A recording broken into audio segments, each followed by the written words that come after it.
This is my beginning algebra course. Today we're going to learn how to solve equations with square roots. If you haven't done the homework completely and correctly from the last class, do that homework before watching this video.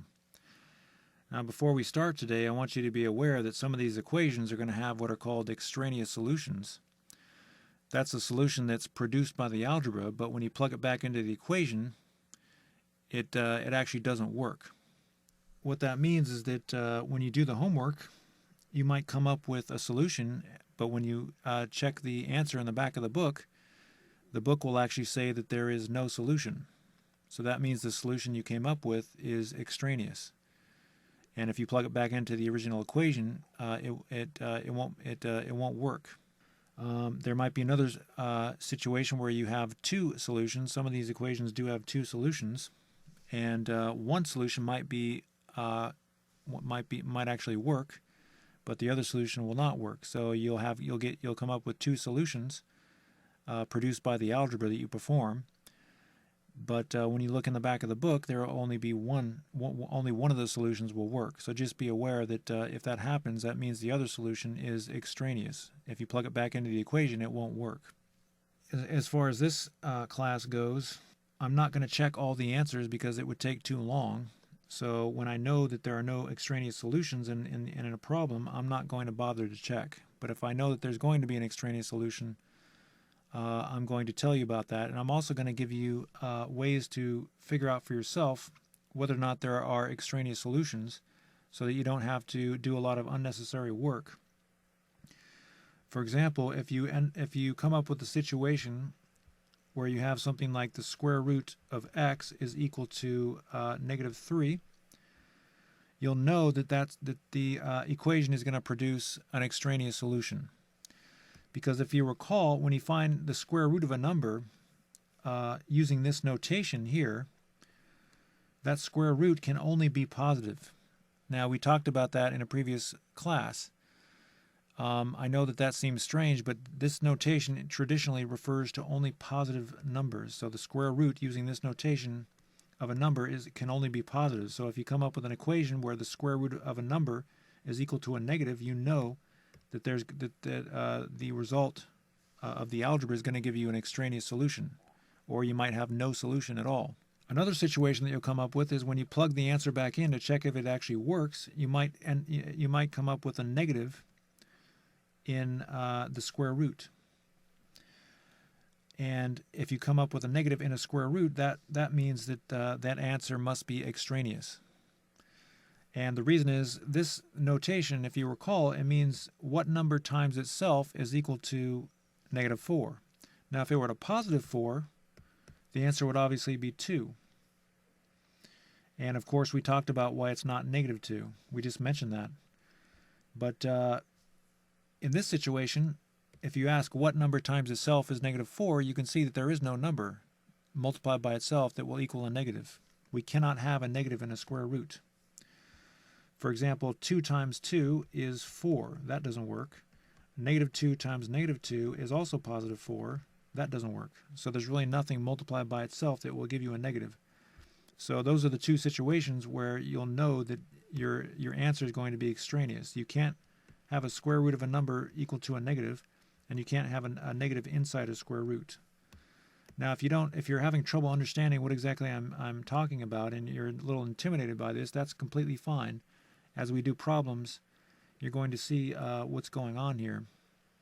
So don't worry about all that now. I'm just giving you a heads up about what we're going to encounter in this class.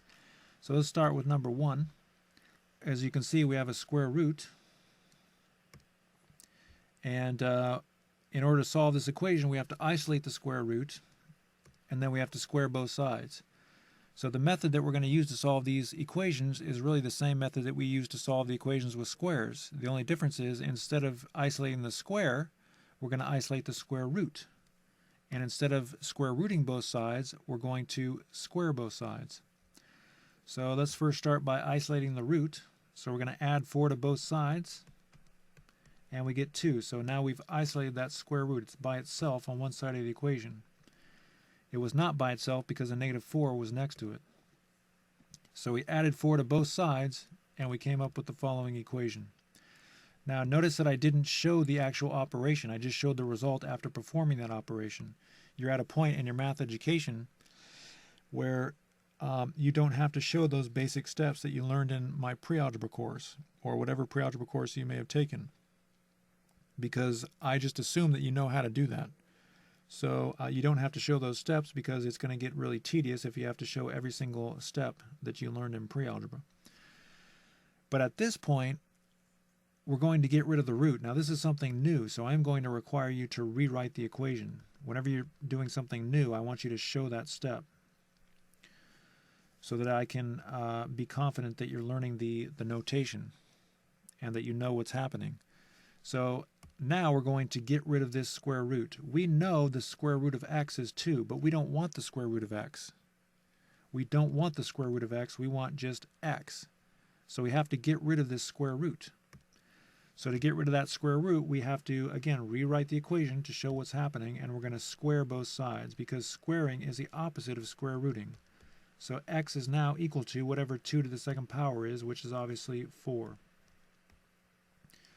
So again, in a previous class, we learned to solve an equation like x squared is equal to 4. We have to get rid of the second power, so we square root because square rooting is the opposite of squaring. So we square root both sides because this square root gets rid of the power. This square root gets rid of this power. But in this class, we're going in the opposite direction. We want to get rid of the square root. So instead of square rooting, we square, because squaring is the opposite of square rooting. So x is equal to 4 on that problem. So on to number 2. So again, it's the same situation. We're going to isolate the square root. We're going to get the square root y by itself. And then we're going to square both sides. Now, this is a really important point that I need to make here. This 3, when it's right next to the square root, that's multiplication. Remember, whenever you have a number right next to a square root, that means multiplication. This is a source of confusion for students. For some reason, when they see a number in front of a square root, they get really, really confused. And I think the reason they get confused is because there's no notation, there's no multiplication sign in between the square root and the number. We could put a dot, but as you can see, there's no dot written here. We could put a cross, or we could put parentheses. But you typically don't see those notations for multiplication. You just see a number right next to the root. So again, please understand that when a number is right next to a root, that means multiplication.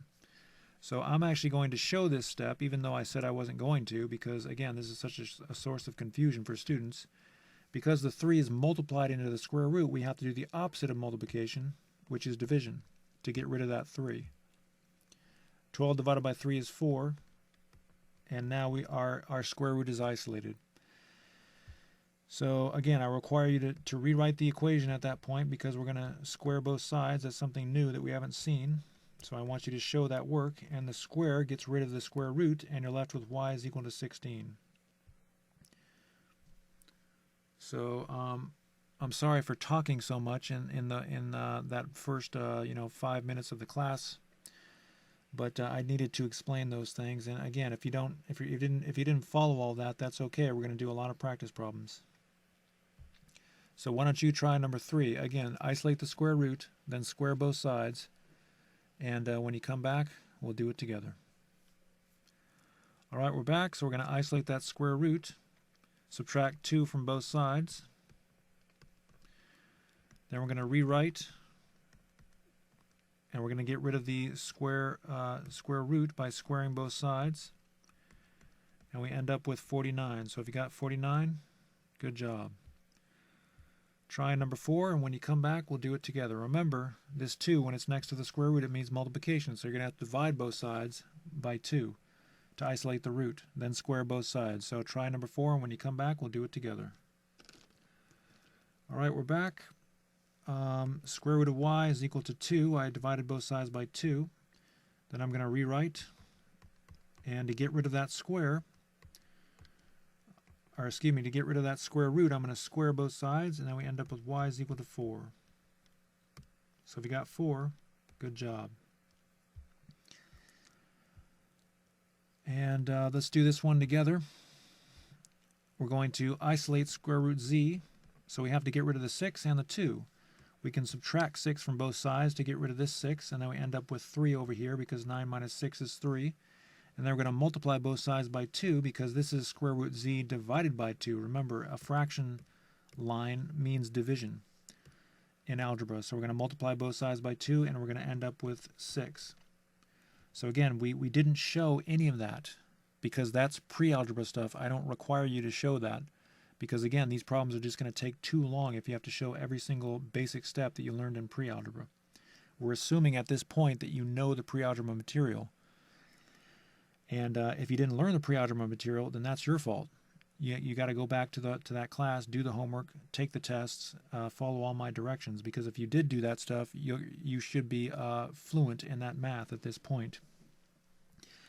So we subtracted 6 from both sides, multiplied both sides by 2. We isolated the square root, so now we just have to get rid of the square root. Because we don't want square root z, we want z. So we're going to show what we're doing here. So we're going to rewrite the equation and square both sides, and you end up with z is equal to 36. So if you got 36, good job. All right, so it's time for you to try number 6, and when you come back, we'll do it together. All right, we're back. So we're going to isolate square root z, add 1 to both sides, multiply both sides by 3, and you get 9. And we have to show the next step. So we're going to get rid of that square root by squaring both sides, and we end up with z is equal to 81. So if you got 81, good job. Now you try number 7. When you come back, we'll do it together. Remember, when a number is right next to a root, that means multiplication. All right, we're back. So to isolate the square root, we're going to add 1 to both sides and divide both sides by 7, and we get 2. And then we're going to square both sides to get rid of that square root. And then we end up with 4. I should probably write my 2's better than that. So if you got 4, good job. Again, we're not having to check our answers here because I know that these answers are not extraneous. Now, on number 8, we're going to come up with an extraneous solution. So in this problem, there's actually going to be no solution. So I'm warning you at this point. And let me show you why I know that. So let's go ahead and isolate the square root like we did in the previous problems. So we're going to get this square root by itself. That means we have to get rid of the negative 4. So we're going to add 4 to both sides. And again, I'm not going to show that because that's basic pre-algebra stuff. And negative 10 plus 4 is negative 6. So at this point, I can stop. I know that there's going to be no solution to this equation because it's impossible for the square root of a number to be a negative.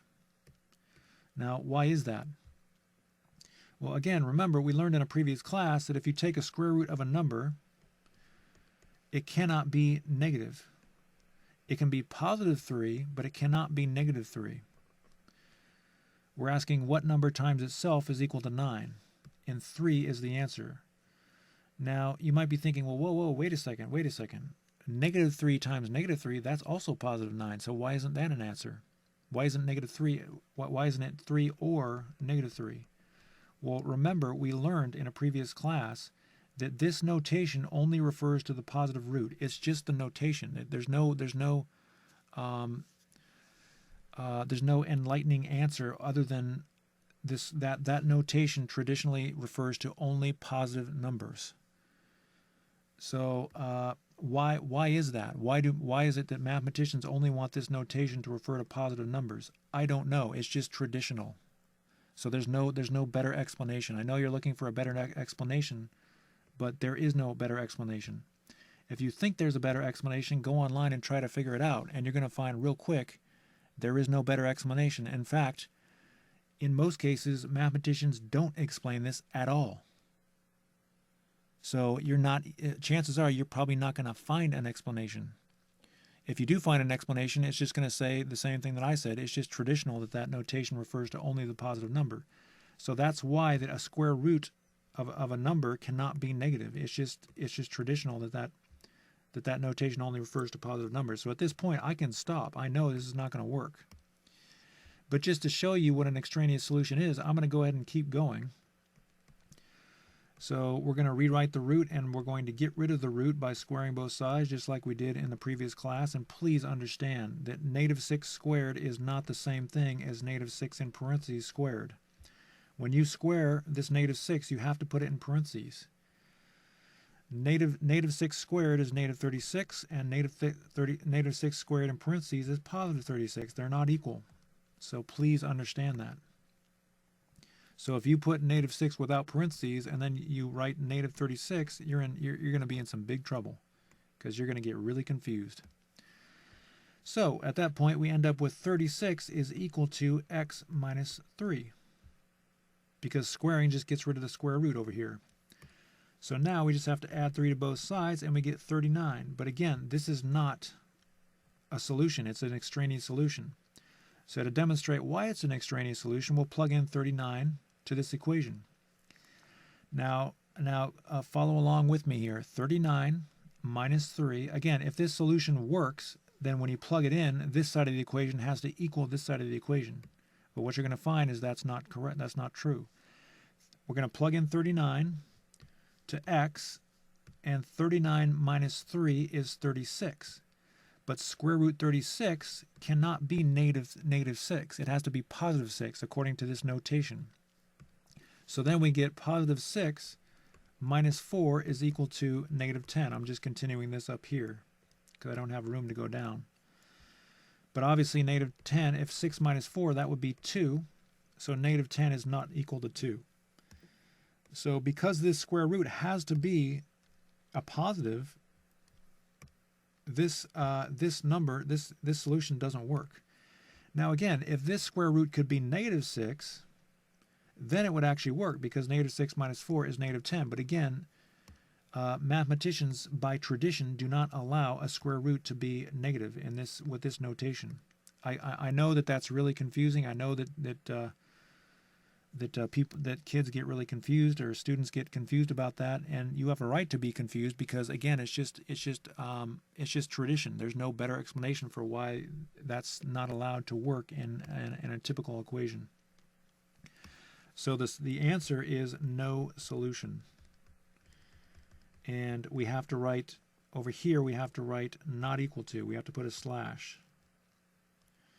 And I guess you can make this part of your answer, but I don't really require you to find this number, because once you get to this point, you can stop. You know that the square root of a number using this notation cannot be negative. So again, I'm sorry I had to get so chatty there and give all these details, but I just want you to be aware of what's going on. So number 9 is we're going to have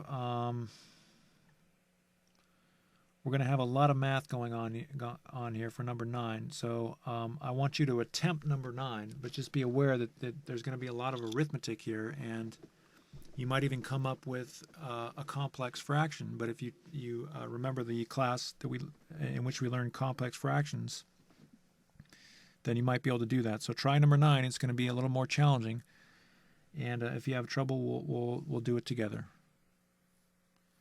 All right, we're back. So we're going to isolate the root by subtracting. And actually, I'm going to show the work on this, because I have a feeling that a lot of students are going to have trouble with this. So we're going to subtract 7 from both sides.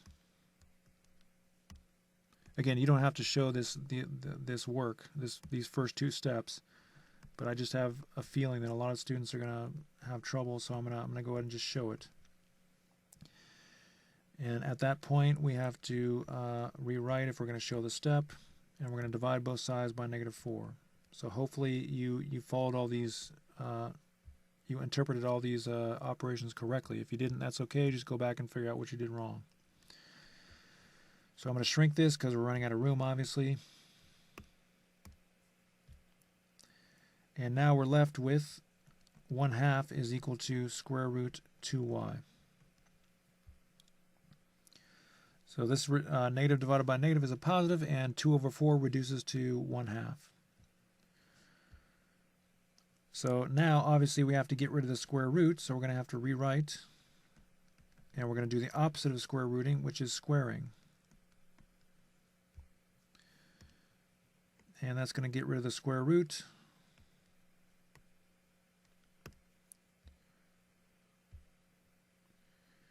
I think I can allow more room down here if I move this.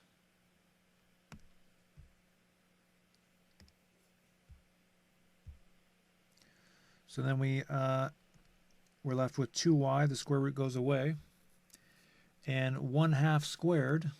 Hopefully you didn't have trouble with that, but if you did, this is what's happening here. We're just taking 1/2 and multiplying it by itself. When you multiply fractions, you just multiply straight across. 1 times 1 is 1, and 2 times 2 is 4. So at this point, we have to divide both sides by 2. And I'm going to go ahead and show that just to be sure that you know what's going on here. So we're going to divide both sides by 2. I'm going to rewrite. Again, you don't have to show these steps. I'm just showing them because I think that this might be a source of confusion. So we're dividing both sides by 2. And now we end up with what seems to be a complex fraction, as you can see. But when you have a complex fraction, you just translate that. You just translate it into the old division notation because, again, a fraction line means division. And 1/4 divided by 2, that becomes 2 over 1. And then when you're dividing fractions, you just change to multiplication and flip the divisor, and then you multiply straight across, and we get 1 over 8. So that is the solution. And again, so I know that that was a lot of math, but again, that's just basic math. At this point, I'm going to have to trust that you know the math from the previous courses or previous classes and courses. Now, if you're complaining because that was a lot of stuff that you had to go over, basic arithmetic, and so on and so forth, that I don't know what to tell you. You're at the point where I have to trust that you have learned the material from previous classes. This is all stuff that we learned in previous classes. But if you come across a problem like that, at least you have an example problem to help you get through the problem. Now this next problem is going to be a lot easier. So go ahead and try number 10, and when you come back, we'll do it together. All right, we're back. So as usual, you're going to isolate the square root.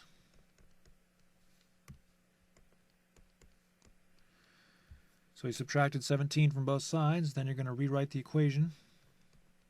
Because again, we have to show this step. I want you to show this step, and you're going to square to get rid of the square root. And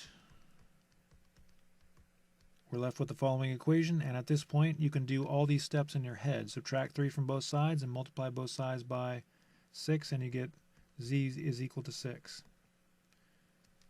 And that's the answer. So if you got 6, good job. Alright, so see if you can do number 11. Again, isolate that square root and square both sides, and when you come back, we'll do it together. Alright, we're back. So I'm going to add 6 to both sides to isolate the square root. And now I'm going to get rid of the square root by squaring both sides. And again, you have to rewrite to show what's going on there.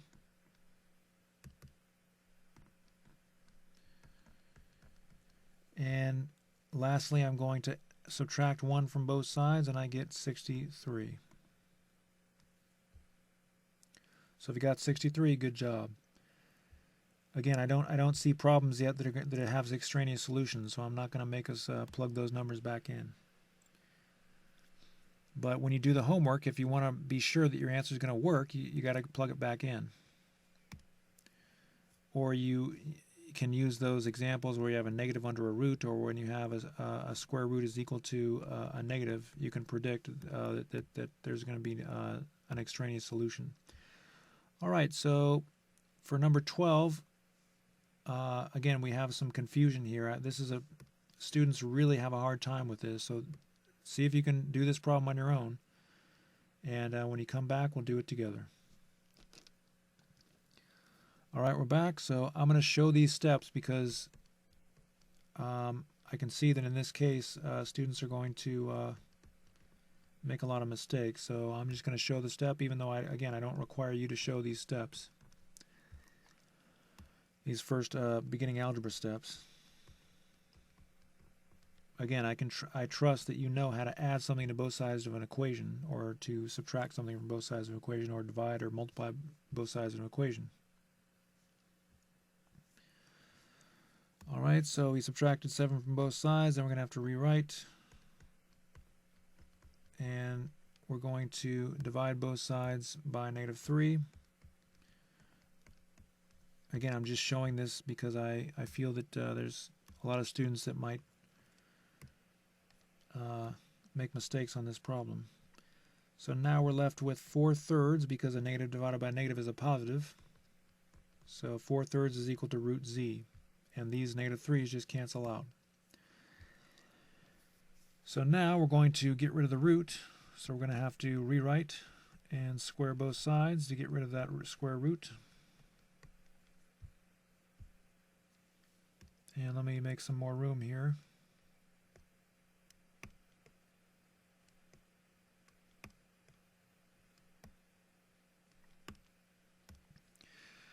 Now again, when you raise a fraction to a power, all that means is 4/3 times 4/3. In fact, I should probably write that out. 4/3 raised to the second power just means 4/3 times 4/3. So when you multiply fractions, you just multiply straight across on the numerators and straight across in the denominators. So 4 times 4 is 16, 3 times 3 is 9. So you're left with 5z is equal to 16 over 9. Now, let me find some more room here, and I'm going to have to write a division line here to divide the work up. And I'm going to move this over a little bit. I'm going to write a division line here too.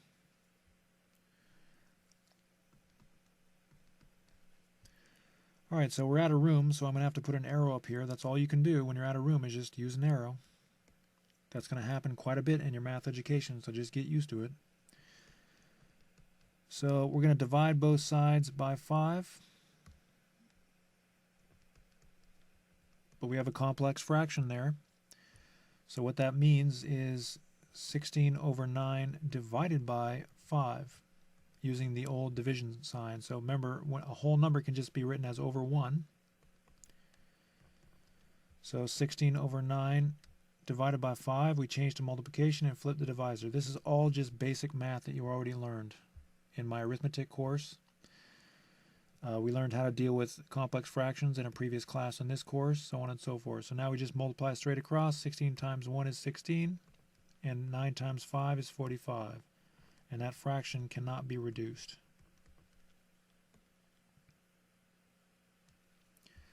So if you got 16 over 45, good job. That was a more challenging problem. On to the next problem, number 13.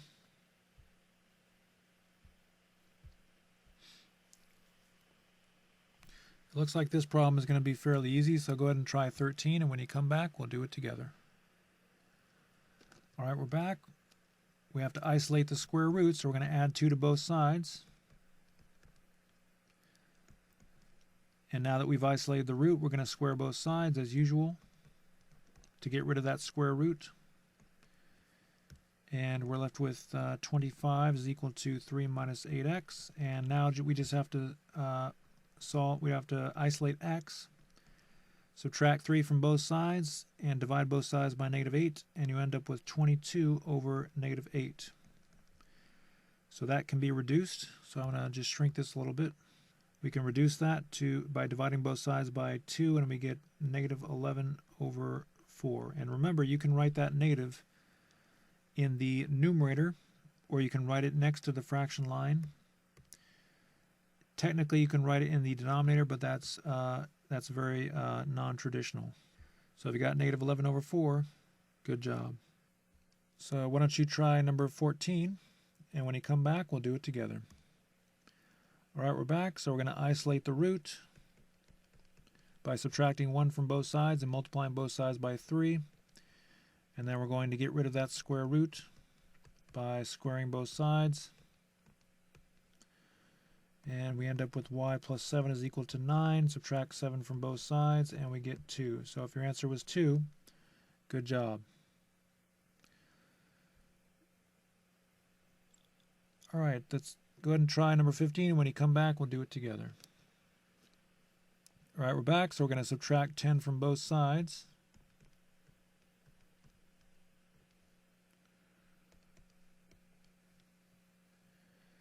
And then we're going to square both sides, but we have to rewrite, we have to show that. Again, this is something new, so you have to show the steps whenever you're doing something new. I'm going to have to write that bigger, I'm sorry. So I can fit that fraction in there. So we're going to square both sides. Should move that over, I'm sorry.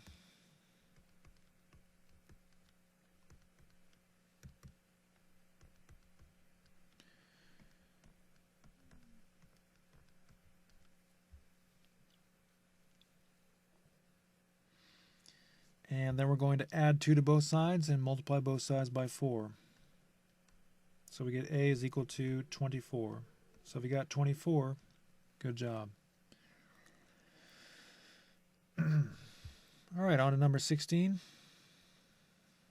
Go ahead and try number 16, and when you come back, we'll do it together. All right, we're back, so we're going to isolate the square root again.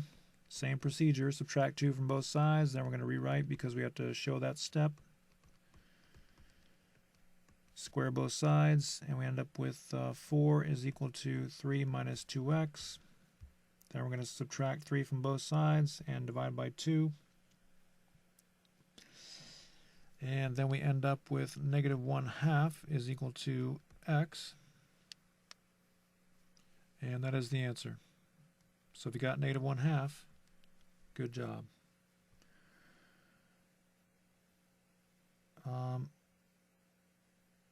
Let me just double check this answer, and let's see here. That works. All right, on to number 17. Now, number 17 is going to give us an extraneous solution. So remember what I said. When you have an extraneous solution, you're going to come up with something like root x is equal to a negative number. That can't be true. So when you isolate the root, and the root is equal to a negative number, you know there's going to be an extraneous solution. Also, if you plug your solution back in after you solve and you end up with a negative in the root, for example, root negative 8, then you know the solution is extraneous.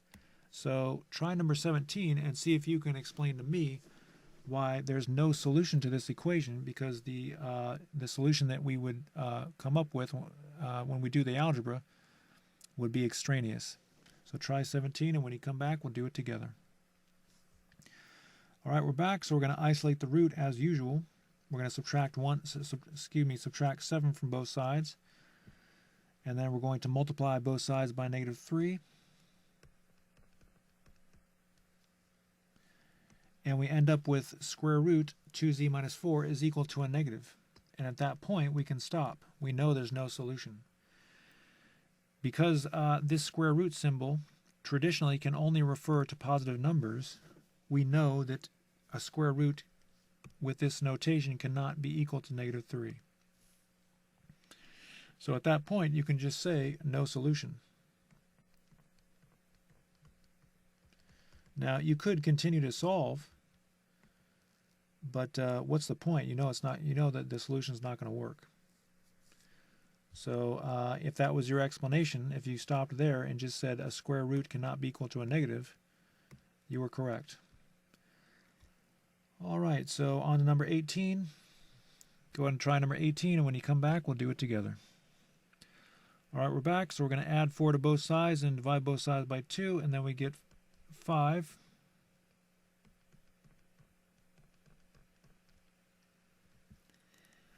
And we're just following the same procedure.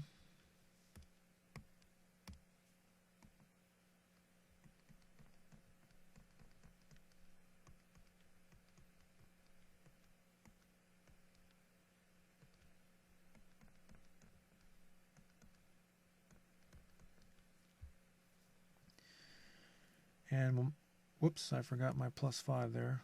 Sorry about that. We're going to subtract 5 from both sides and multiply both sides by 4. And we get x is equal to 80. So again, I did 2 steps there. I'm often doing 2 steps at once because I don't need you to show me that you know how to do the basic pre-algebra stuff. I'm just assuming that you know how to do that.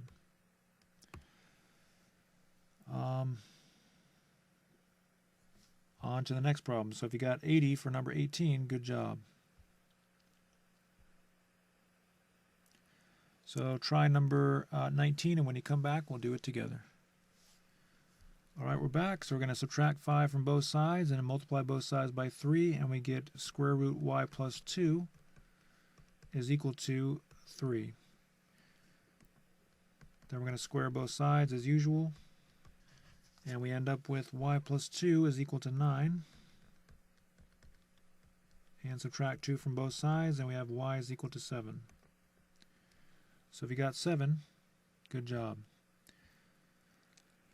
Try number 20, and when you come back, we'll do it together. All right, we're back. So you're going to subtract 9 from both sides, and then multiply both sides by -2, and you get 4 is equal to square root 4z minus 1. And then you're going to square both sides, and we end up with 16 is equal to 4z minus 1. Add 1 to both sides and divide by 4, and you get 17 over 4 is equal to z. And you can just leave your answer as 17 over 4.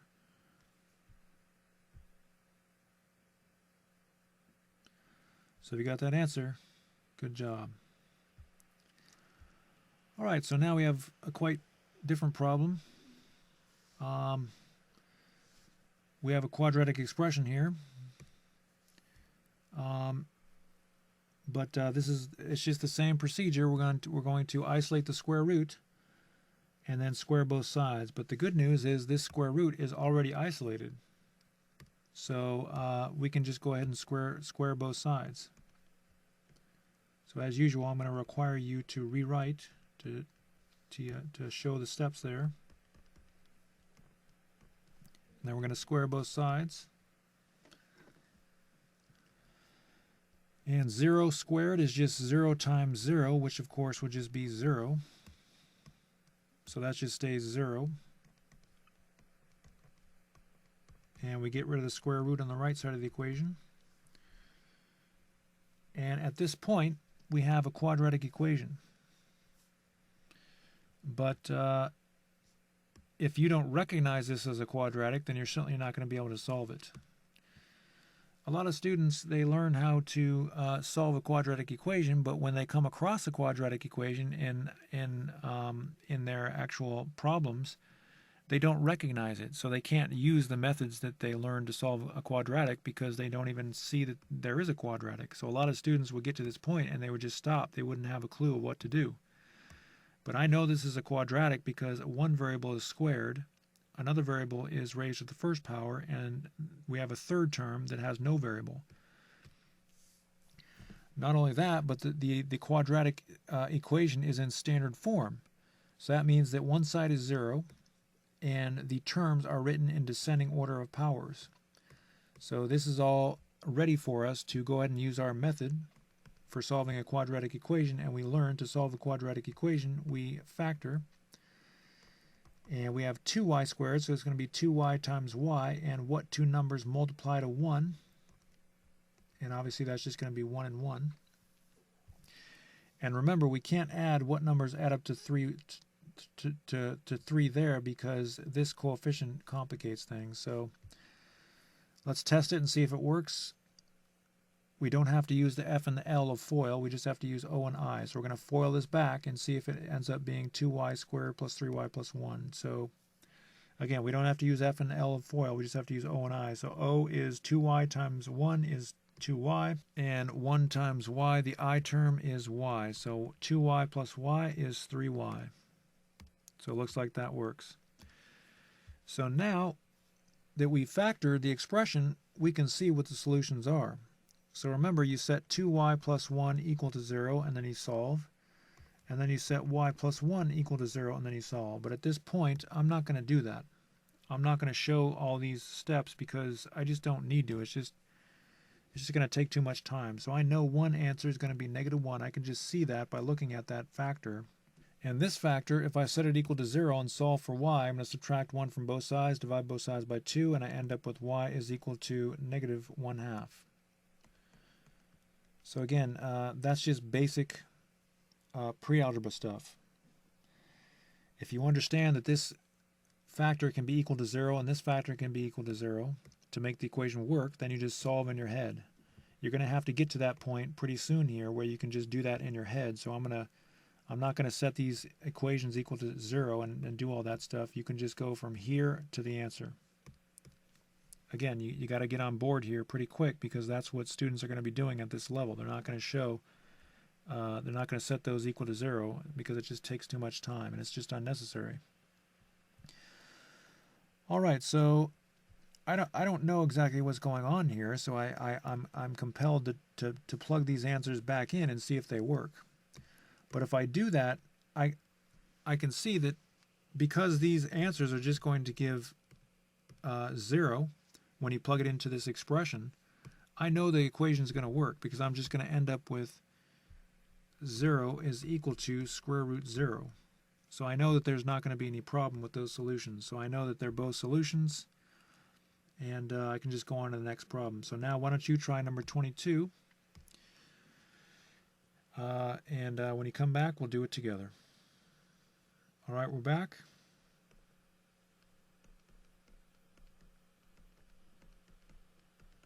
So I'm going to square both sides because the square root is already isolated, so I don't have to isolate it. I just square root both sides. And now we end up with a quadratic equation. So now we have to solve by factoring, and this is a much easier quadratic to factor because we don't have a coefficient here. So we just have to ask what two numbers multiply to 12 and add up to -4. And obviously it's -6 and +2. So now we can just see, we don't have to set those factors equal to 0. We just know that it's going to be 6 and it's going to be -2. Those are the two solutions. Again, you don't have to set those factors equal to 0. We just know it's going to be opposite signs. And if you have a coefficient on one of these variables, then you would just do a two-step equation in your head. Again, hopefully I'm not confusing you by skipping that step, but you're going to need to get on board with skipping that step pretty soon here, so we might as well just start skipping it now. So if you got those answers, good job. And again, both those answers are solutions. Now, we're going on to a challenge problem. So I'm going to write challenge in red because this problem is going to be a little bit more difficult. We have to isolate the root as usual, but as you can see, the root is already isolated. There's nothing over here. We're not adding a 1 or dividing by 2 or anything like that. The root is already isolated. But the difference with this problem is on the other side, even though the root is isolated, on the other side we have a variable here. So that's going to make things more difficult. So the root is already isolated, so we're going to go ahead and square both sides. But when you square this side, you're going to have to add parentheses because we're squaring everything. Let me write that more legibly. So we're squaring everything. And a lot of students, typically what they're going to do is they're going to say this is equal to x squared plus 16. That is not correct. It's not correct, and I'll show you why. X plus 4 to the second power. Whenever you raise something to the second power, all that means is you're taking whatever you're raising and just multiplying it by itself. Whoops, I got to raise this to the second power too. Sorry about that.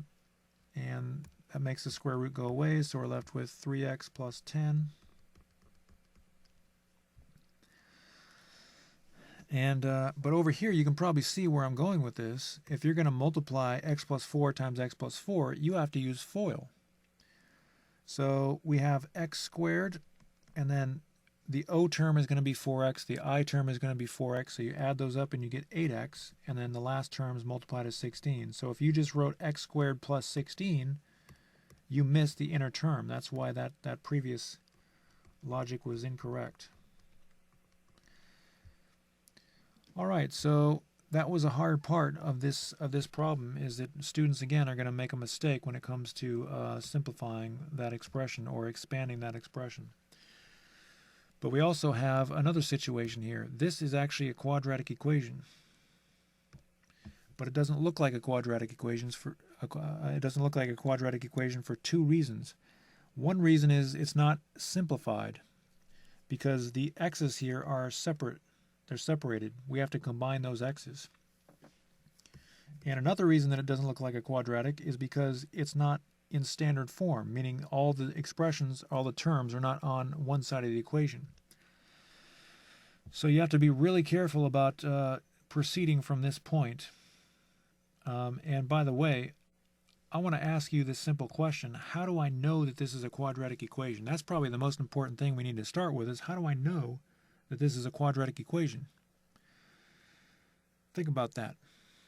Well, we have a variable that's squared, we have a variable that's raised to the first power, and then we have a third normal number that has no variable.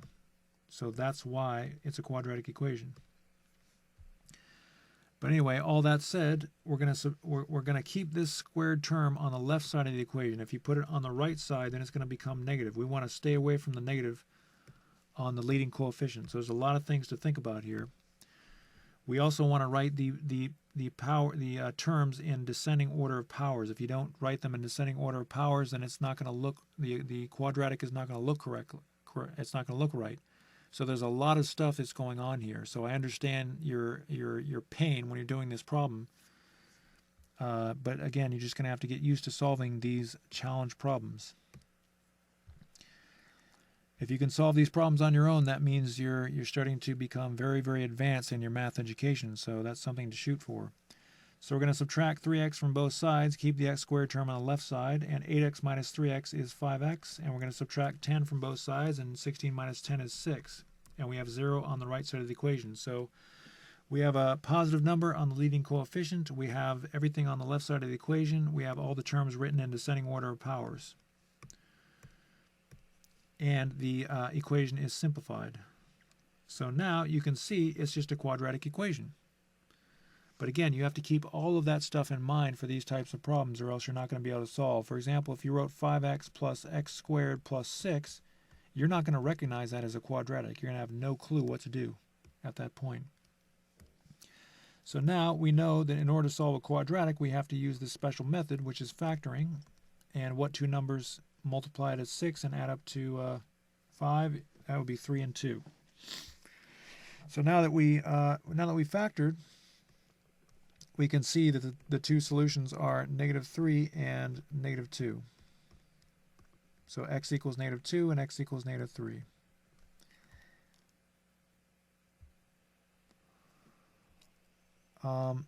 Now at this point, we're going to have to go ahead and plug in those answers to make sure that there's no extraneous solutions, because this equation is pretty complicated and extraneous solutions can appear.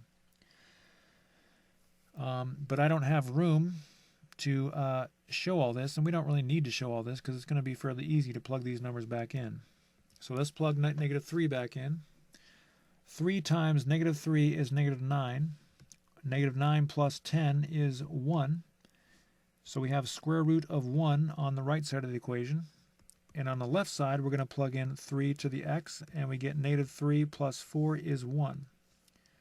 So the square root of 1, what number times itself is 1? Obviously, that's just 1, so we end up with 1 equals 1. So -3 is a solution. Now we're going to plug in -2 back into the original equation. And yes, you do have to plug it into the original equation.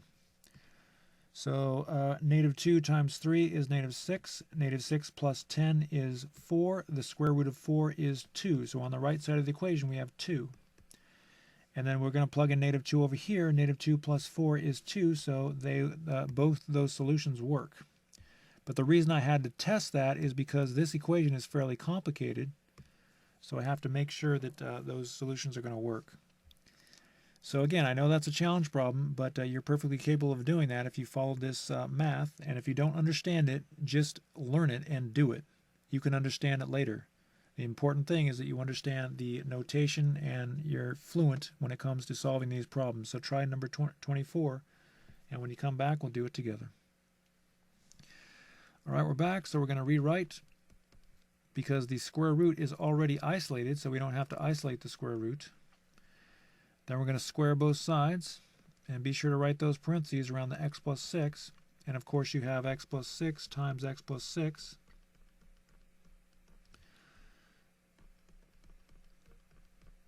So we're multiplying a binomial. Multiplying binomials, we learn how to do that. You got to do FOIL. So we end up with x squared plus 12x plus 36. And I don't know if I mentioned that in the previous problem, but yes, we're using FOIL here. This is we're multiplying two binomials. And I should go ahead and write that.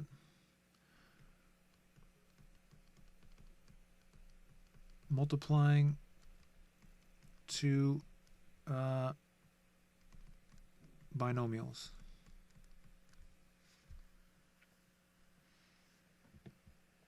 So if you're a little rusty on that, you shouldn't be rusty because we've been doing it hundreds and hundreds of times in this course, but you can go back and look at the course or the class on multiplying binomials. So now we have a quadratic equation, but it's not in standard form and it's not simplified. So we're going to subtract 5x from both sides, subtract 26 from both sides, and we end up with the following equation. Make sure that you put these terms in the right order or else it's not going to look right.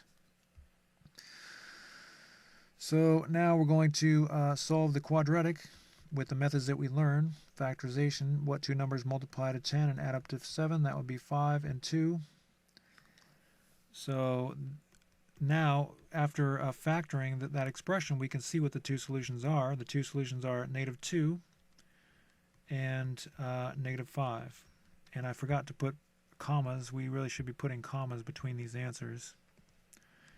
If you rectangle the answers, I guess it doesn't really matter that much, but it's probably best to put commas. So again, this is an equation that's fairly complex, so I have to go back and check these answers to make sure that there's no extraneous solution. So I'm going to plug in -2. -2 times 5 is -10. -10 plus 26 is 16. The square root of 16 is 4. So on the right side of the equation, I ended up with 4. So now I'm going to plug in -2 here. -2 plus 6 is 4. So 4 is equal to 4. So that solution works. Now we're going to plug in -5. -5 times, -5 times 5 is -25. -25 plus 26 is 1. And the square root of 1 is 1. So on the right side of the equation, we ended up with 1. On the left side of the equation, we have -5 plus 6 is 1. So both those solutions work. But again, we could not assume that they both worked because the equation is fairly complex. So if you got -2 and -5, good job. All right, so on to number 25. Let's do this one together. This is pretty much the same problem, except we have to isolate the root. The root is not isolated because this -1 is here, so we're going to have to add 1 to both sides. And I'm sorry if I'm talking so much in this class. A lot of students will get really sick of hearing me talk about all this stuff, but I just want to make sure that you understand exactly what's going on. Again, if you get sick of hearing me talk and you just want to do the problems, fast forward.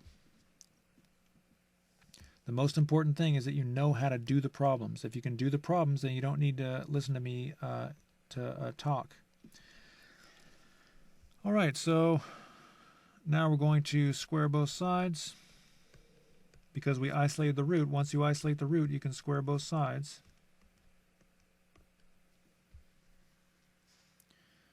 And we have y plus 1 times y plus 1, which is equal to 9y minus 11. Again, that's what it means to square. You're multiplying something by itself. So now we have to use FOIL. And I'm just adding those inner terms in my head because we don't have time to show all 4 terms. I'm just adding the 2 inner terms together. And we have a quadratic. We're going to subtract 9 from both sides and add 11 to both sides, and we get the following quadratic. Make sure you put those terms in the right order. And we cannot solve a quadratic with usual methods. We have to use factoring. What two numbers multiply to 12 and add up to -7? So that tells us that one solution is 3 and the other solution is 4.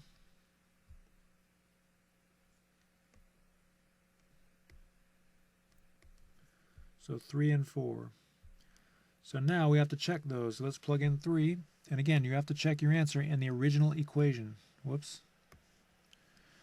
So we're going to plug in 3. 3 times 9 is 27. 27 minus 11 is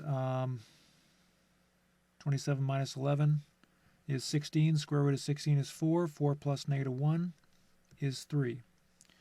And of course, you'll plug in 3 here, so we have 3 is equal to 3. So that solution works.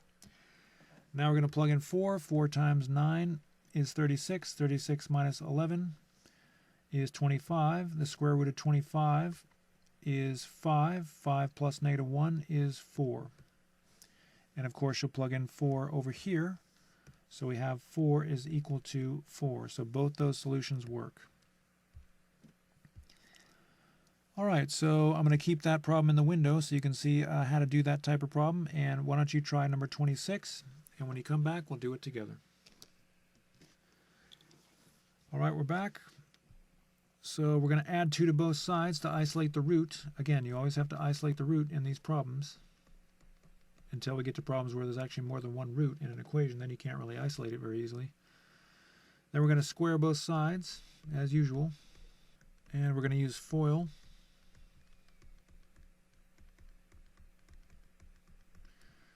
Subtract 5y from both sides. And subtract 6 from both sides. And now we have a quadratic. So we have to use the factoring method to solve it.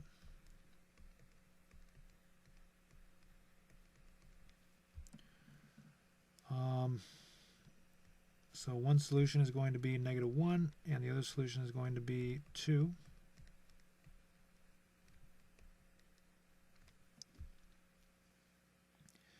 So now we have to check these solutions. So we're going to plug in -1. -1 times 5 is -5. -5 plus 6 is 1, and the square root of 1 is 1. And then 1 minus 2 is -1. And then, of course, you'll plug in the -1 here, and we get -1 is equal to -1. So that solution works. Now let's plug in 2. 2 times 5 is 10. 10 plus 6 is 16. The square root of 16 is 4. And 4 minus 2 is 2. And of course, you'll plug in 2 here, so we get 2 is equal to 2. So that solution works also. So if you got those two solutions, -1 and 2, good job. Again, these are challenge problems. So if you're able to do these, you should be proud of yourself. Try number 27. This is a z. This is not a 2. This is a z. So you're going to have to put that z on the other side to isolate the root. Try number 27, and when you come back, we'll do it together. All right, we're back. So I added z to both sides, and please understand that you can put the z on this side, or you can keep it on the side that I wrote it here. So you can put the z on the right side or the left side. It really doesn't matter. It's actually probably best if you put it on the left side. I'm just going to put it on the right side because I want you to see what it would look like if we deal with this. And we're going to square both sides. And because I put the z on the right side, when I perform a FOIL, actually I should probably write that out. So z plus 7 times z plus 7 as usual. By the way, you don't have to write this step. If you want to just go directly to the result after performing FOIL, you can do that. I'm just writing this because I don't want there to be any confusion about what's going on when you raise a binomial to the second power. So now we get 49 plus 14z is equal, or plus z squared is equal to 56 plus 8z. And as you can see, the quadratic is backwards. The terms are not in the right order. So we have to make sure that those terms are written in the correct order. Subtract 8 from both sides. Subtract 56 from both sides, and you get negative 7. And now the quadratic equation is in standard form, and all the terms are written in the right order, and everything is simplified. We're ready to factor.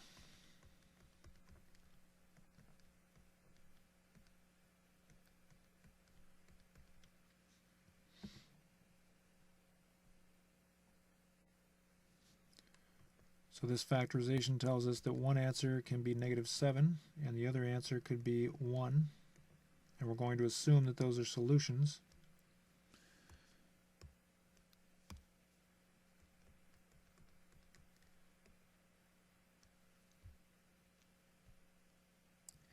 So again, this is a fairly complicated equation, so we're going to have to plug these answers in.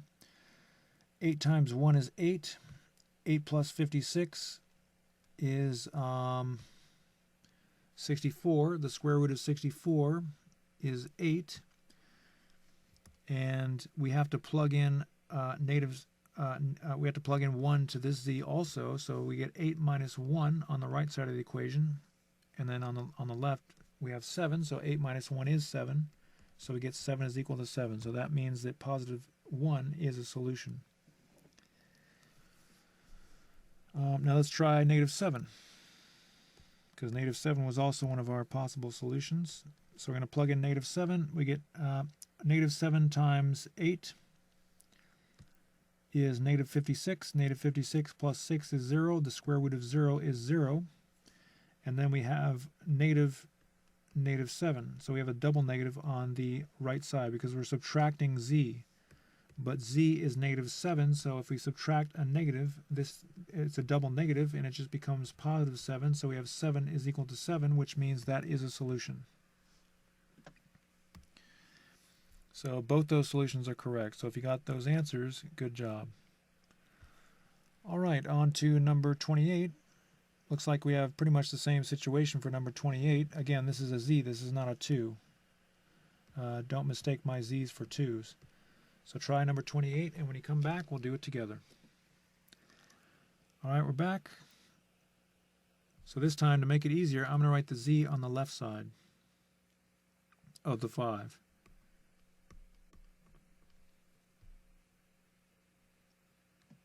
So now we're going to square both sides because we've isolated the root.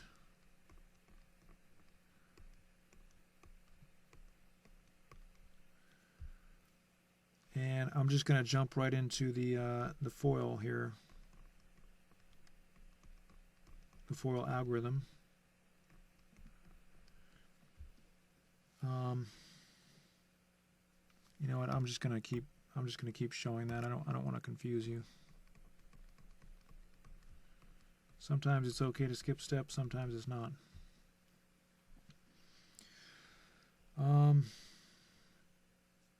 And now we FOIL, and I'm going to collect those inner terms to make 10z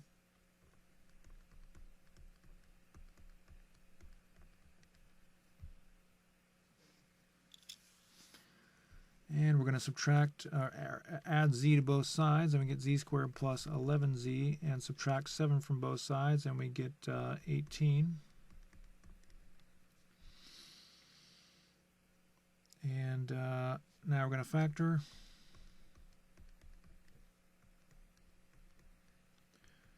And it looks like we have 2 and 9. So the two potential solutions are negative 2 and negative 9.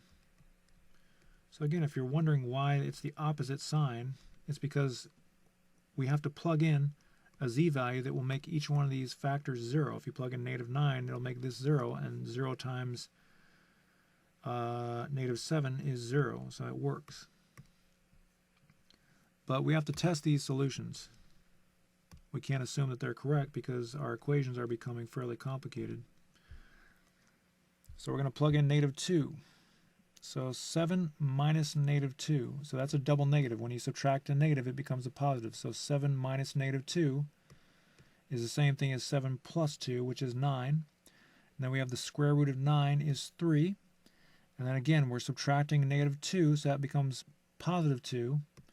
So 3 plus 2 is 5. So it looks like that answer is correct. Now we're going to plug in negative 9. So 7 minus negative 9.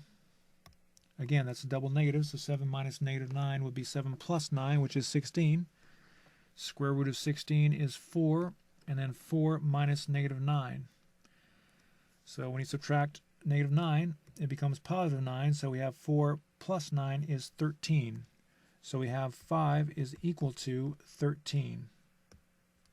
So you can see that that doesn't work. So we came up with an extraneous solution. So if you look in the back of the textbook and you're looking for these two answers, and the textbook shows you that only negative 2 is an answer, that's because if you plug in negative 9, it doesn't work in the equation.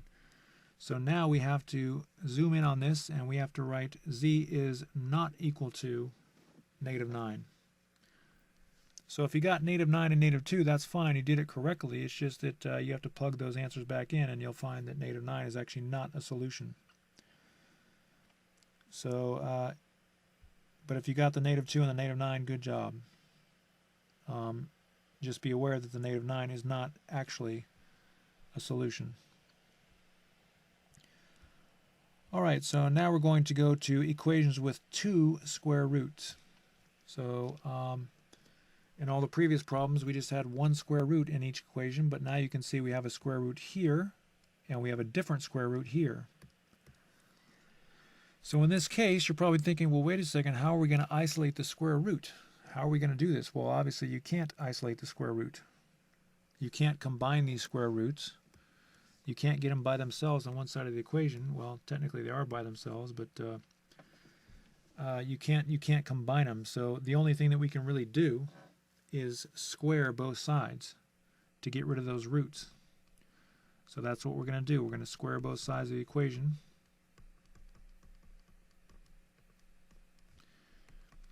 And that gets rid of the square root on both sides. So now we're left with y is equal to 2y minus 5.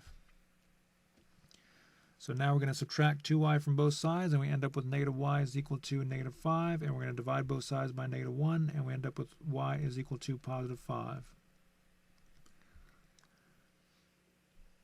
And I don't think we're going to have any problems with extraneous solutions, so we don't have to worry about those in this problem. So that's pretty much how you do these problems. As you can see, it wasn't as difficult as you might have thought it would be. So go ahead and try number 30, and when you come back, we'll do it together. All right, we're back. So again, there's nothing we can really do to isolate the roots. So we're going to go ahead and square both sides.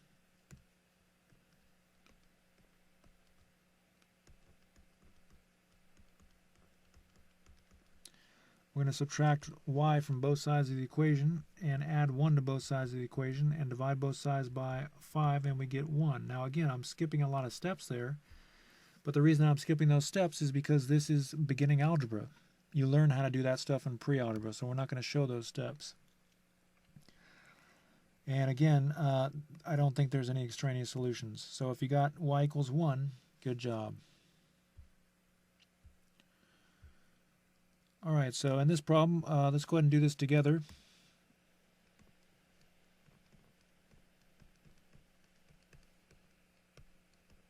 So again, all we can do is just go ahead and square root both sides of the equation, or excuse me, square both sides of the equation. Hopefully I haven't been saying square root both sides of the equation. That's going to be confusing. We're going to square both sides of the equation.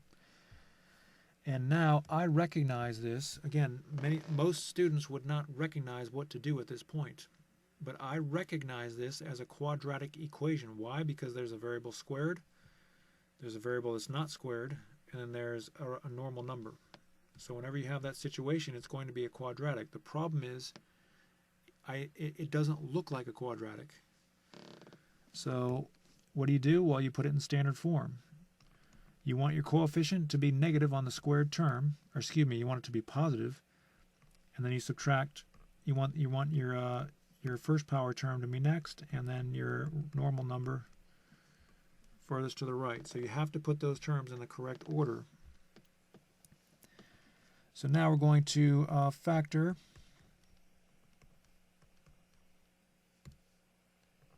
And what two numbers multiply to -2 and add up to multiply to +2 and add up to -3. And so z is equal to 2 and z is equal to 1.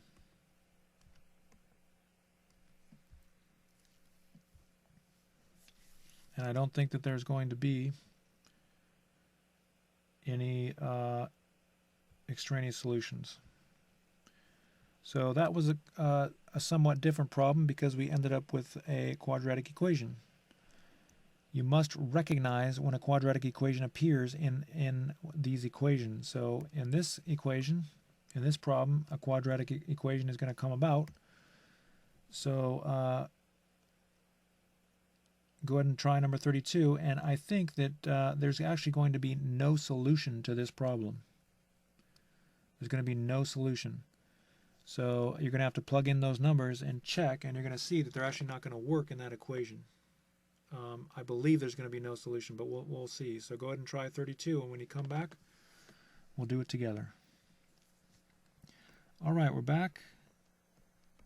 So we'll see what happens with this equation. We're going to square both sides as usual, and we end up with z squared minus 20 is equal to -8z. Add 8z to both sides, and again, you have to put it in standard form or else it's not going to look familiar. And then we're going to factor.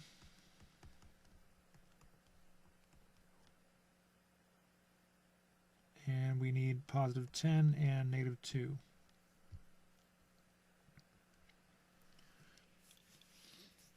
So the two possible solutions are -10 and 2. And again, I think I've been forgetting to put commas in between these two answers. All right, so now we have to check our answers. Let's plug in 2 first. So 2 to the second power is 4, and 4 minus 20 is -16. So at that point, I can stop because I know this isn't going to work. On the other side, we get -16 also. So you may think that the equation is that the solution is going to work because you get the same thing, and you do get the same thing. But the problem is we have a negative in the root. Remember, you can't have a negative inside a root because what that is asking is what number times itself is equal to -16. There is no number times itself that's equal to -16. It's not possible because a negative times a negative is a positive, and a positive times a positive is a positive.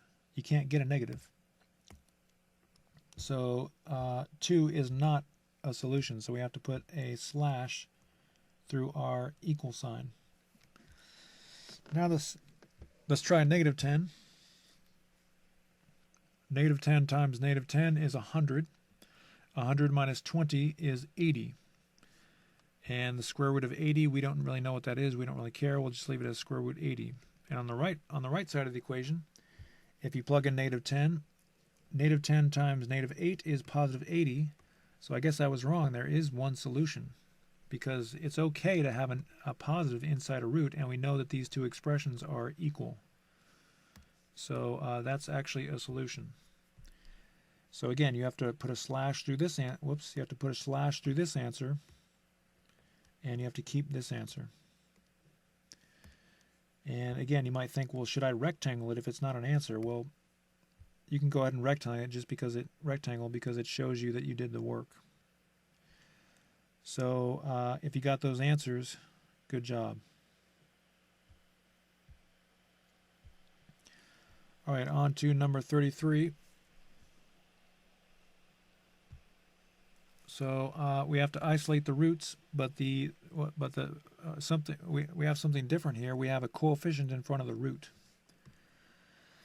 So when we square both sides, we're going to have to really be careful here. So again, we can't really isolate the root on this side. We can't get rid of that 2. So we're just going to have to square both sides. There's nothing else to do.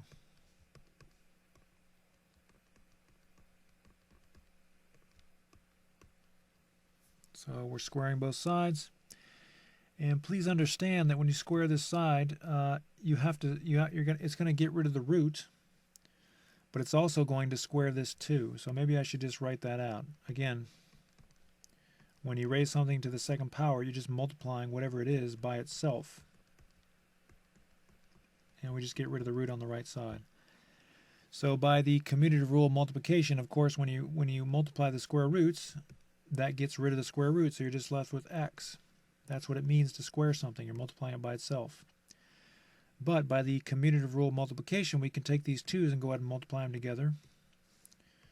And you're left with 4x.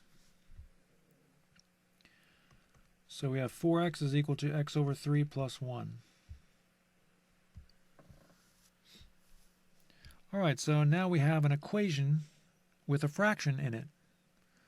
So now we have to go to the previous, think about a previous class where we had equations with fractions.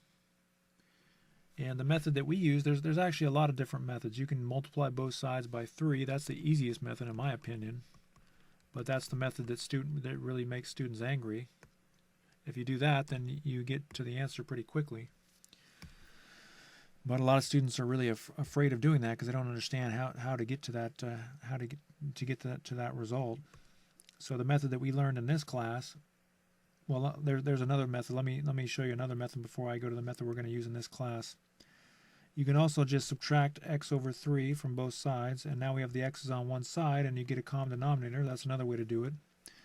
But in this class, we learned when you have equations with fractions, you want to combine everything on this side, combine everything on this side. So combine everything on both sides of the equation. So we're going to write x over 3 plus, and we're going to get a common denominator. So we're going to write 1 as 1 over 1. Remember, you can always write a whole number as over 1. And then we're going to multiply both sides of this fraction by 3, and we end up with x plus 3 over 3. Again, that's just the fundamental principle of fractions. And then we're going to, now we have a common denominator, so we're going to add those two fractions, and we get x plus 3 over 3. Again, when you add fractions, you just add the numerators, and the denominators just stay, it just stays the same, 3. And over here, on the right side of the equation, I just realized on the right side I should be writing over 1. And I'm going to I have to get a common denominator for all these fractions. So my denominator on the right side is 3, so I'm going to multiply both sides of this fraction by 3 to get a common denominator. So I get 12x over 3. And now, because the fractions, we know the fractions are equal, and we know their denominators are equal, therefore the numerators must be equal. So we can just get rid of the denominators, and we end up with 12x is equal to x plus 3. So we're going to subtract x from both sides, and we get 11x is equal to 3. And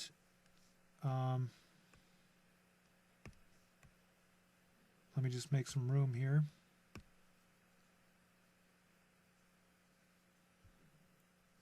And we're going to divide both sides by 11.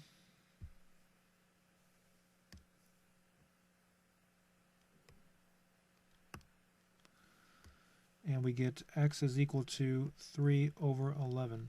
I'm going to have to make some more room here. Sorry about that.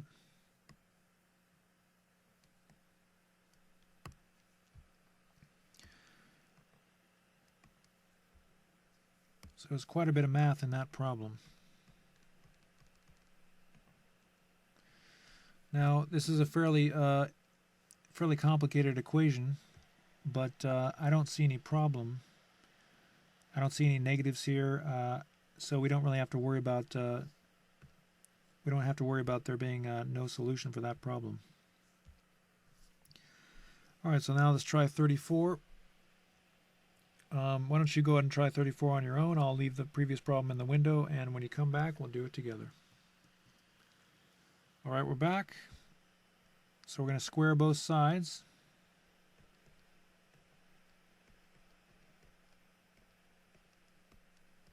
to get rid of those square roots.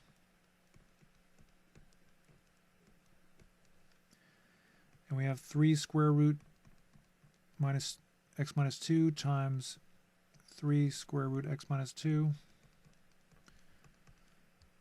equals x over 2. And 3 times 3 is 9, and square root x minus 2 times square root x minus 2 is x minus 2. And please understand that you've got to keep your parentheses on the x minus 2. You're still multiplying whatever the threes end up, whatever the product of multiplying threes ends up being, you're still multiplying that by the product of the roots. This is where you're just gonna have to have a lot of practice with these problems. So now at this point we have to use the distributive property because we can't have an equation with parentheses. So we have to get rid of those parentheses. We learned how to do this in my pre-algebra course. So you're going to use the distributive rule. 9 times x is 9x. And 9 times 2 is 18. So now we have to combine these expressions into one expression. So we're going to write 9x over 1 and 18 over 1. Remember, you can do that. So now they're fractions. So now I'm going to multiply both of these fractions by 2 because I want to get a common denominator of 2. So then we end up with 18x over 2 minus 36x, or just 36 over 2. And now I'm going to combine these expressions. Now that they have a common denominator, I'm going to combine them into one fraction, and I get 18x minus 36 over 2 equals x over 2.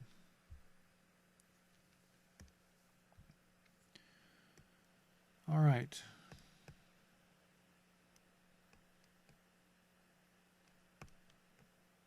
I'm going to try to make some room here.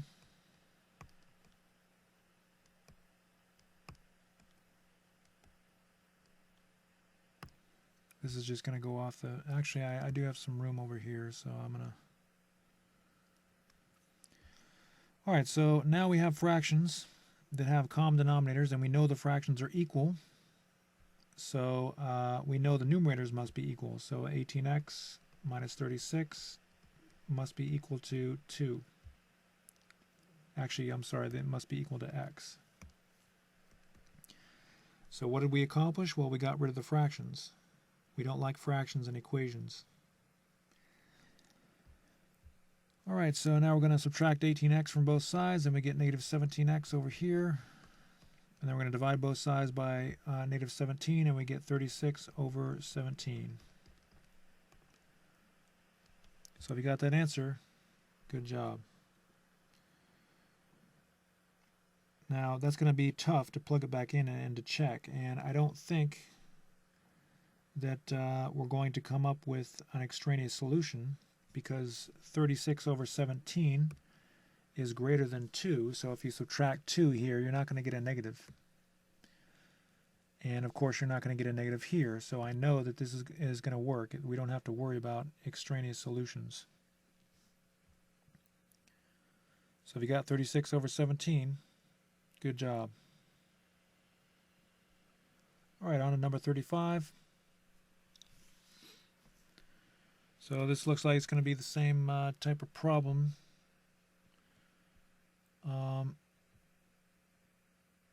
Let's go ahead and just do this one together.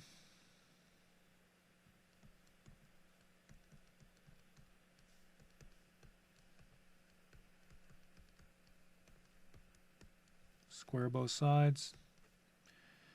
And we get 25 times y plus 4. Again, the squaring gets rid of the root, but it also squares this number, so just be aware of that, and your result must be multiplied by the inner part of the square root by the commutative rule of multiplication.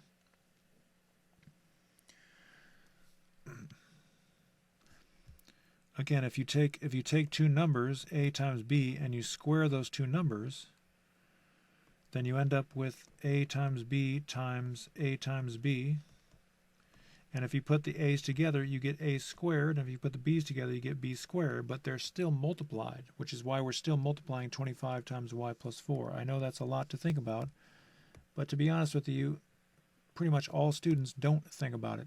They just do it. I'm talking about the best students in the world and the best professors in the world and the best teachers in the world. They don't think about it, they do it. Now, if they have to think about it, they think about it, but the reality is they don't really need to think about it. They just learn it, and once they are fluent in the math, they go on to other things. All right, so now we're going to distribute using the distributive rule. So 25 times y is 25y, and 25 times 4 is 100, and 9 times 2y is 18y, and 9 times negative 9 is negative 81.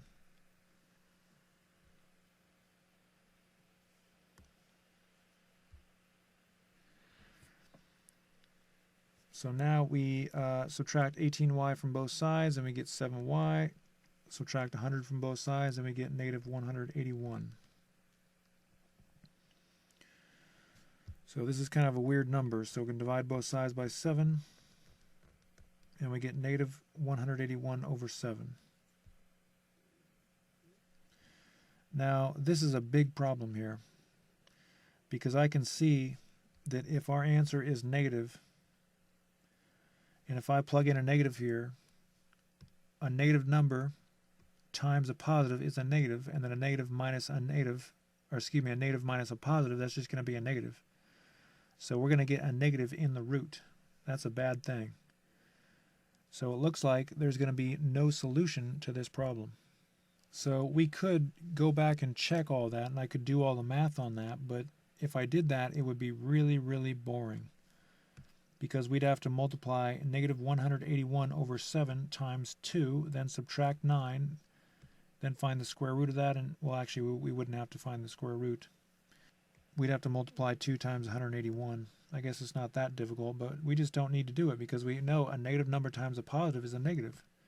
And if you have a negative and you subtract 9, you still get a negative, so it's going to be a negative in the root. So we have to write y is not equal to negative 181 over 7. All right, so that was another example where we had an extraneous solution. So let's go on to number 36. And again, if you plug the number back in and you get a negative under the root, that means there's no solution. So try number 36. I'm going to keep number 35 in the window there. And when you come back, we'll do it together. All right, we're back. So we're going to square both sides as usual. And now we're going to use distribution. So 4 times y over 2. That would just be 4 over 1 times y over 2. And 4 times 4 is 16, so plus 16. And 9 times 3y is 27y. And 9 times 1 is 9. And we're multiplying fractions now, so 4 times y is y. Excuse me, 4 times y is 4y, and 2 times 1 is 2. I should write smaller here.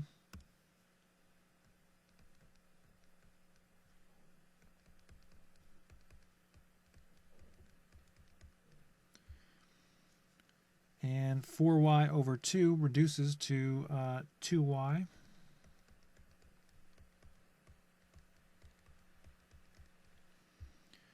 And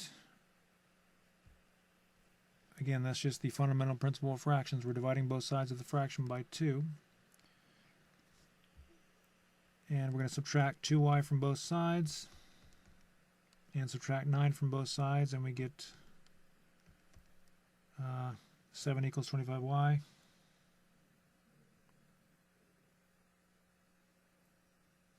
And we're going to divide both sides by 25, and we get 7 over 25.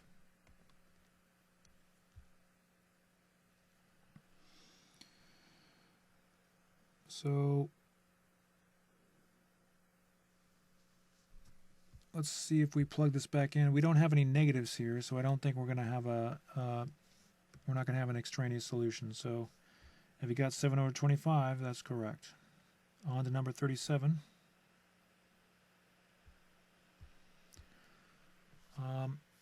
Let's do number 37 together. We're going to square both sides as usual. And that just gets rid of the root on the left side of the equation. And so on the right side, we have something different. we're multiplying root z plus 1 over 2 times itself.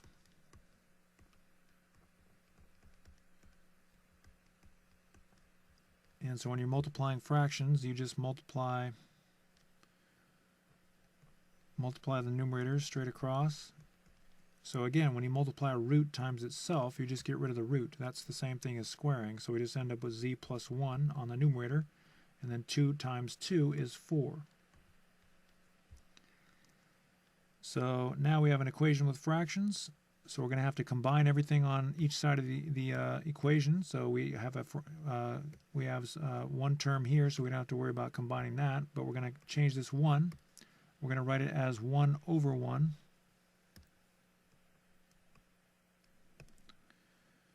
And then we're going to multiply both sides by 4. So we get 4 over 4. Now we're going to combine this side of the equation into one fraction. So we get 3z plus 4 is over 4. And now we have fractions that are equal, and they have the same denominators, so we can just say that the numerators are equal and get rid of the denominators. Again, we did this in a previous class in this course. So now we're going to subtract z from both sides, and we get 2z, and be sure to write an arrow if you run out of room, 2z, and then subtract 4 from both sides, and you get negative 3. And divide both sides by 2, and you end up with negative 3 over 2. Now when you plug this back in, I think we're going to have a problem. Because if you add negative 3 halves plus 1, you're going to get a negative number. So there's actually no solution to this problem. So why don't you try number 38, and when you come back, we'll do it together. All right, we're back.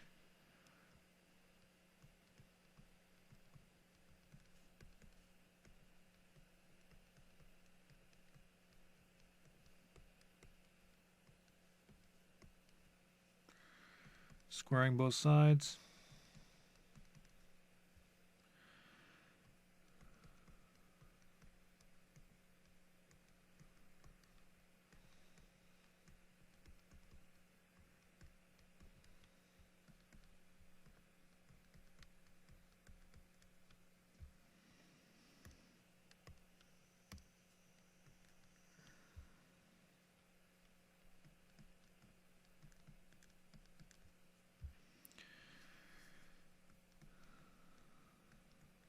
I'm just going to write 1 as 8 over 8.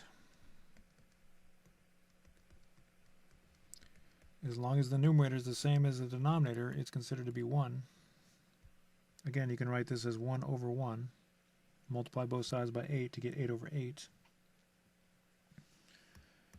I'm going to write that a little more legibly.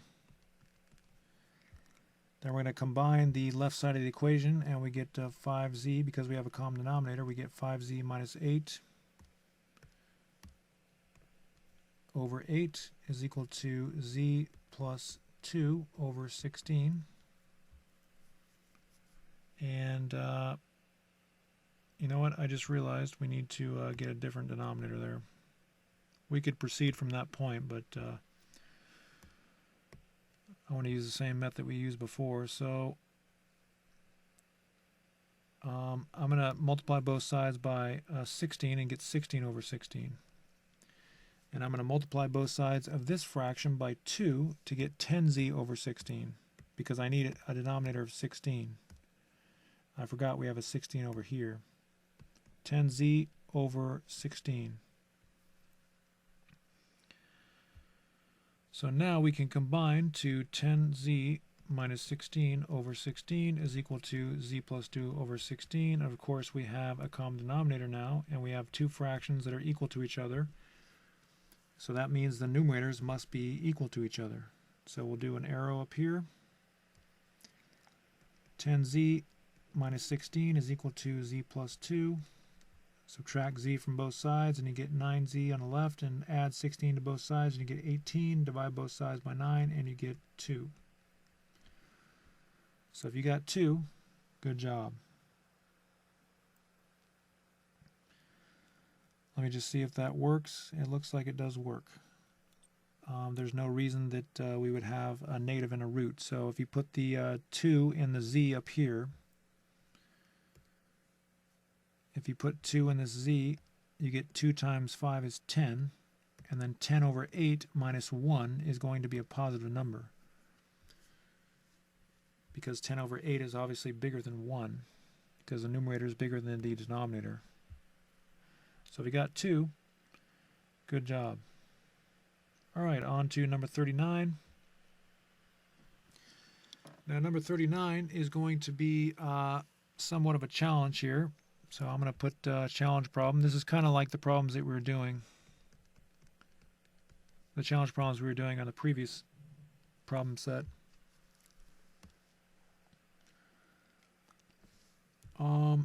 So we want to isolate the roots. Problem is we can't really isolate the roots. If we put the 3 on the other side, then this root is not going to be isolated. So we can't isolate both roots. So the only thing that we can really do is go ahead and just square both sides and see what happens.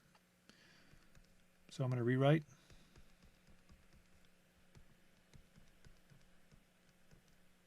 And be sure to write parentheses.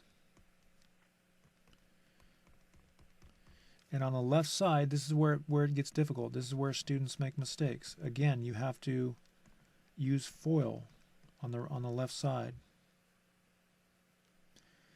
So I'm going to use FOIL, and I'm going to write this out because I want to be absolutely sure that you understand what's going on here. I'm not going to skip any steps because this is getting a little complicated. Do you see what happened here? I used FOIL. Root x times root x is root x squared. Root x times root x is root x squared. That's f of FOIL. Root x times 3 is O of FOIL. That's 3 root x. Again, whenever you put a number next to a root, it's just multiplication, and the inside part is the same thing. And then, of course, the last term is 3 squared. So now I'm going to simplify this. Now, again, if you square a root, it just gets rid of the root. I know that this is getting a little complicated, but again, we're getting into the more difficult stuff when it comes to this course, so just get used to it. When you square a root, it gets rid of the root, so now you're just left with x. Again, this is a challenge problem, so if you're intimidated by this, don't worry, these are challenge problems. Most of the problems are not going to be like this. Now we can add these terms because they're like terms. 3 root x plus 3 root x. That's like 3 apples plus 3 apples is 6 apples. But instead of apples, we're dealing with root x's. And of course, 3 to the second power is 9. Now an interesting thing is going to happen here. If I subtract x from both sides, these x's are just going to disappear. Because this x is going to disappear, and this x is going to disappear. And we're just going to be left with 6 root x plus 9 equals 11. And I feel that I need to go ahead and show that. So I'm going to go ahead and show that step because I'm afraid that some students looking at this are going to be confused by that because we've never done that before. We've never subtracted an x and just had it disappear like that. So minus x and minus x. I want to write that a little bigger. So that makes those x's just disappear. And we have 6 root x plus 9 is equal to 11. So again, that's something new. These are all new problems for you. So if this stuff looks intimidating, that's okay. It should look intimidating because it's a new problem. And it's a challenge problem. So now those x's are gone, and now we just have an equation with a root. So you're probably thinking to yourself, well, what was the point of that? Why did we go from here to here. Why did we do that? Because we still have a root. Well, the benefit of that is in the original equation we had 2 roots. But in the new equation we only have 1 root. And now that we subtracted those x's, it's even simpler because we don't have any x's, we just have a root x. We don't have any normal x's. So now we just isolate the root like we did in the previous problem. Subtract 9 from both sides and divide both sides by 6, and we get 2 over 6. And then if you reduce that, you get 1 over 3. And then we're going to go up here, and we have to get rid of the root. So remember, you just square both sides. And remember, when you square a fraction, that's just 1/3 times 1/3. Multiplying the numerator straight across, you get 1 over 9. And the denominator straight across. So we get 1 over 9. And that is the answer. If you plug in 1 over 9 here, we don't have any negatives, so I don't think we're going to have any problems with extraneous solutions. All right, so why don't you try number 40. I'm going to leave that previous problem in the window because you're going to need to refer back to that. So try number 40, and when you come back, we'll do it together. All right, we're back. So we're going to square both sides. We have to rewrite when we square both sides.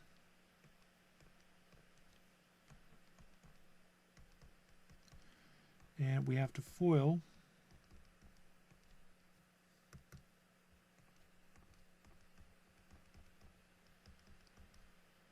the right side of the equation.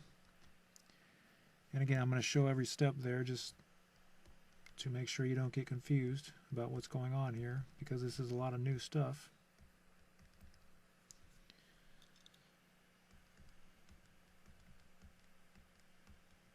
It's not really new, it's just you've never actually used this when applying it to actual equations.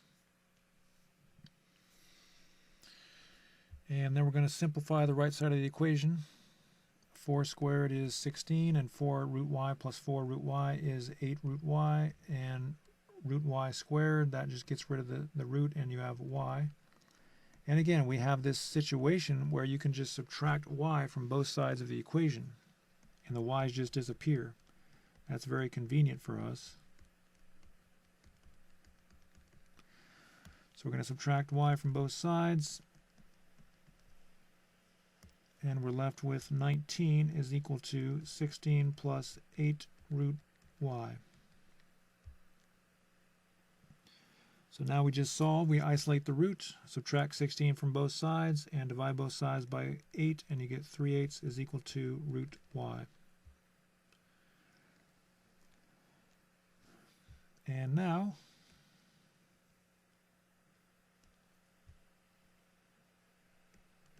we just square both sides as usual because we've isolated the root. And 3/8, that would be 3/8 times 3/8, which is 9 over 64, that should be.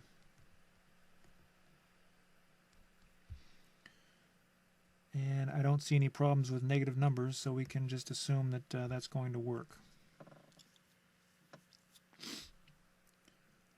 All right, so if you got 9 over 64, good job. That was a challenge problem.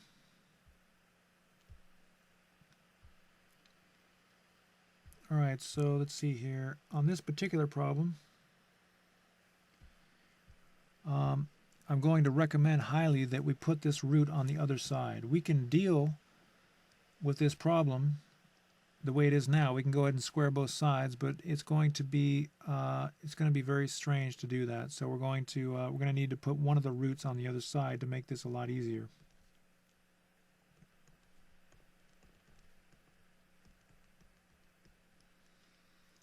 I'm not even going to entertain doing it this way because it's just going to be so much harder. All right. So now we're going to square both sides, and you know what? Why don't you go ahead and, well, let's do this one together. So let's square both sides.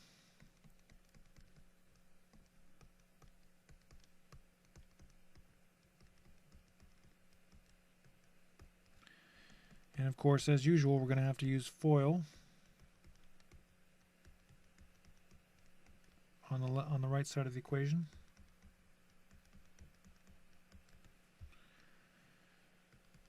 And we get y plus 18 is equal to, let's see, that would be 3 squared plus, that's the first term and outside terms. And inside terms, again, when you multiply a root by a number, you just write the number right in front of the root. No big deal.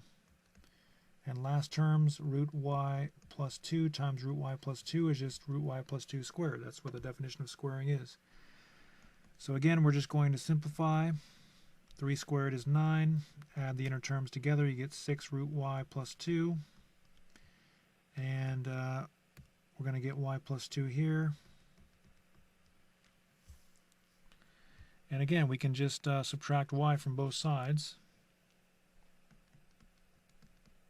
I don't really have time to show that, so I'm just going to subtract it, and it disappears. In fact, I'm just going to combine all of this. We don't have time to do every single step here.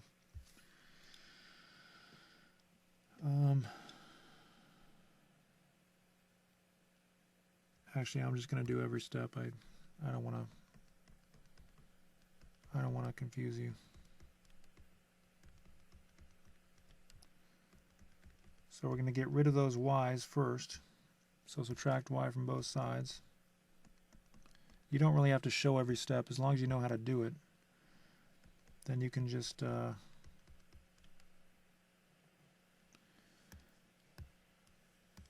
let's see, 9 plus 2 is 11. So I subtracted y from both sides, and I also added the 9 and the 2.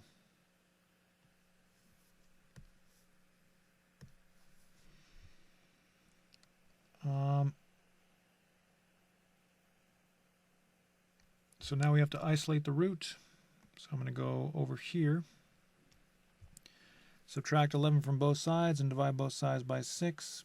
And you get 7 over 6 is equal to root y plus 2. We've got to get rid of that root. So we're going to square both sides. This is kind of a long problem.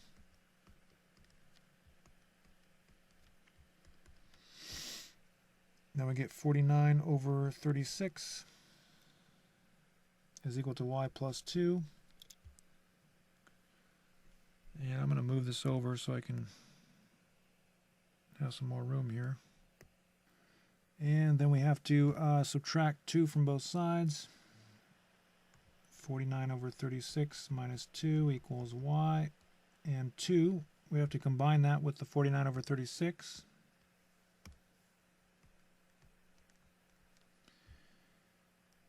And so we have to write 2 as over 1. Multiply both sides by 36 to get a common denominator, and we have 49 over 36 minus 72 over 36. And 49 minus 72 is negative 23, I believe, over 36. And that would be our answer. So we have to go back and check this to make sure that we don't get some negative in the root.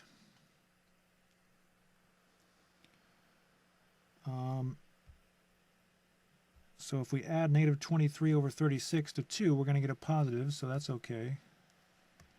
And if we add negative 23 over 36 to 8 positive 18, we're obviously going to get a positive, so that's okay. So it looks like we're okay. Probably easier to plug it in here, because if we have subtraction, that might complicate things. All right, so why don't you try 42, and when you come back, we'll do it together. All right, we're back.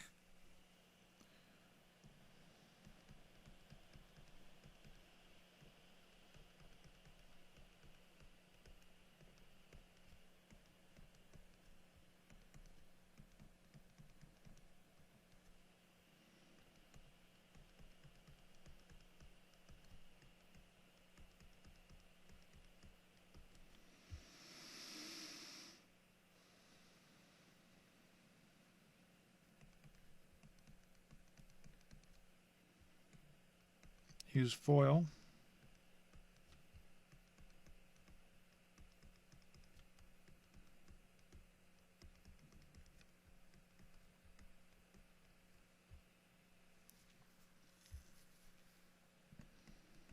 Seems like we always end up with 3 on the last term there. That's just a coincidence. When we square a root, it just gets rid of the root and we're left with x minus 1, and then we add those inner terms, we get 6 root x minus 1, and then we get 9. So again, these problems just happen to have these x's that appear, and they kind of just go away. If they didn't go away, the problem would be a lot harder. So we don't really have much time here, so I'm just going to subtract both of those x's, add the 9 and the negative 1, and we're going to end up with 10 is equal to 8 plus 6 root x minus 1.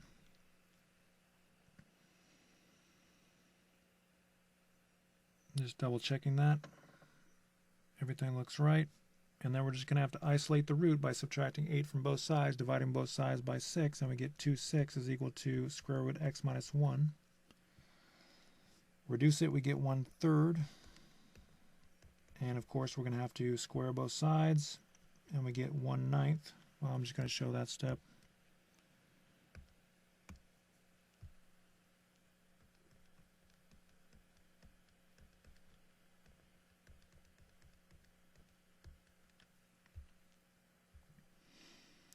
And we need an arrow. Remember, you got to use those arrows every time you need to move somewhere else with your equation. And so now we're going to add 1 to both sides, and we have 1/9 plus 1. And we can just write that 1 as over 1. 1 over 1. And we can multiply both sides of this fraction by 9.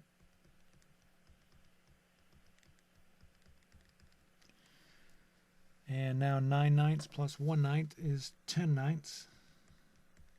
And that is the solution. So let's go back and check and make sure that this works. 10/9 minus 1 is going to be a positive number, so we don't have a negative in the root there.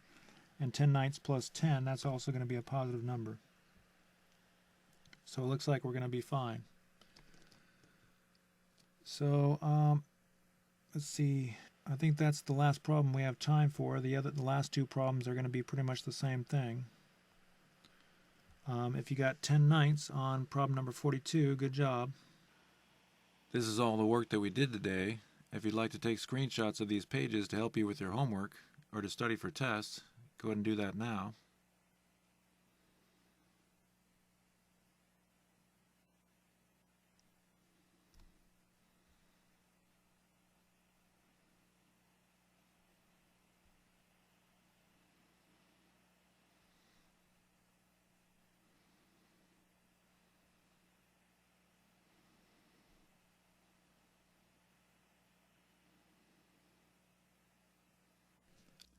Don't go before you get your homework.